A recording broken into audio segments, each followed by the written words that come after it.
What's going on, everybody? This is Polo.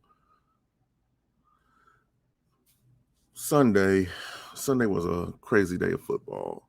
First, we had, the incomparable Tom Brady getting knocked out by what some would say the deplorable Matthew Stafford. It was a good game. I picked the Rams to actually beat Tampa Bay, but that's neither here nor there. That game had its excitement, it had its drama, it had its feel of everything that you would want in a game. OBJ catching passes over the middle, making spectacular catches, Cooper Kupp running his routes superbly. High level quarterback play, high level defense play. We got all of that in there. But the game I want to talk about is the Chiefs versus the Buffalo Bills. Yes, I'm a bit of a homer when it comes to this, so I was excited for the results. I was. But the way that game went, I wouldn't have been mad if Buffalo won. That's how phenomenal that game was. There was more scoring in the last 2 minutes of the fourth quarter, than it was throughout the entire game. Buffalo marched back from down 23-10 to tie up the game. And no, not to tie the game, but to take the lead. And then Patrick Mahomes did Patrick Mahomes things, and it was just a shootout. Both quarterbacks actually led their teams in scoring. I believe Patrick Mahomes ended up finishing, 33 for 44 with 379 yards, 3 touchdowns, and 1 rushing touchdown. The game, I would actually make a proposal. I would pay pay-per-view to watch another football game like that. I would pay to watch another football game like that, because the way you can compare this game, you could compare this to a good movie. A good movie gives you action, it gives you drama, it gives you low points, it gives you high points, but when it finally reaches its ultimate crescendo, you leave satisfied with the result. Now, with that being said, there's people who are not satisfied with the result because of what happened in overtime. See, there used to be a rule that was changed, I want to say in 2010 or 12, to where you just couldn't go down the field, kick a field goal, and the game would be over. It put more incentive on scoring. So the years have gone by. 2018 happens. Kansas City Chiefs are playing against the New England Patriots, AFC Championship. We were down 21 points, came back, tied up the game, go to overtime. Patrick Mahomes and the Kansas City Chiefs never touched the football. Game over.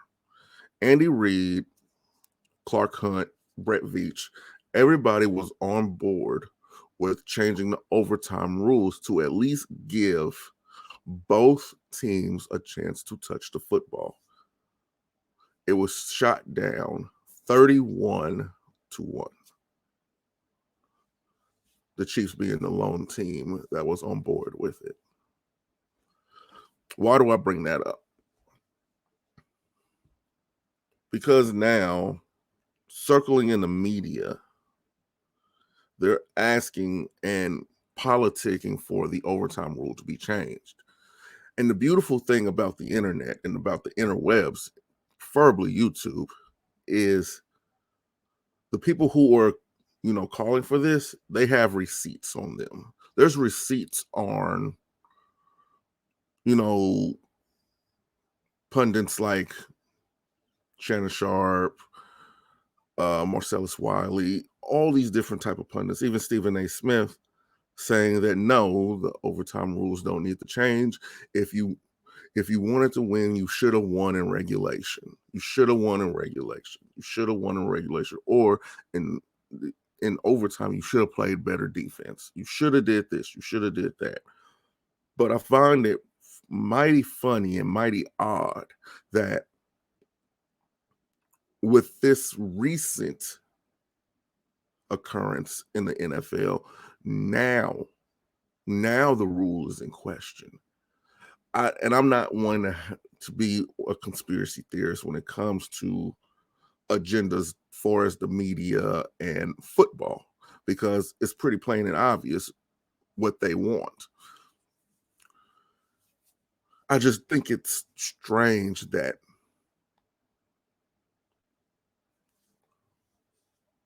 several years ago, when Kansas City was trying to get the rule changed, everybody was ho-hum about it. But now everybody's on board with it. If that doesn't strike anybody as odd, I don't know what to tell you. It's like it's a concerted effort to keep the young king as a peasant. Yes, that's a little bit of bias towards me when it comes to my Chiefs. I believe everybody should be biased when it comes to their hometown team. There's nothing wrong with that. There's nothing wrong with that at all. But you also have to be objective. And I'm being objective by saying that, say, for instance, it was Kirk Cousins. Say, for instance, it was Teddy Bridgewater. Say, for instance, hell, it was Daniel Jones, Jalen Hurts. Who else could I name? Tua. If it was Sam Darnold, would that game still get the same attention that this game got as far as the overtime rules? Because there's been several games that have gone into overtime this season and nobody's complaining. Are they complaining because of the stage? Or are they complaining because of the team and the personnel that's on the other end? Hell, the world may never know. But one thing I do know, keep the same energy. I'm big on that. Keep the same energy. You didn't like it then. You didn't want it to be changed then. So you shouldn't want it to be changed now. And guess what? The world still goes on. So until then, everybody, salute. This is Polo.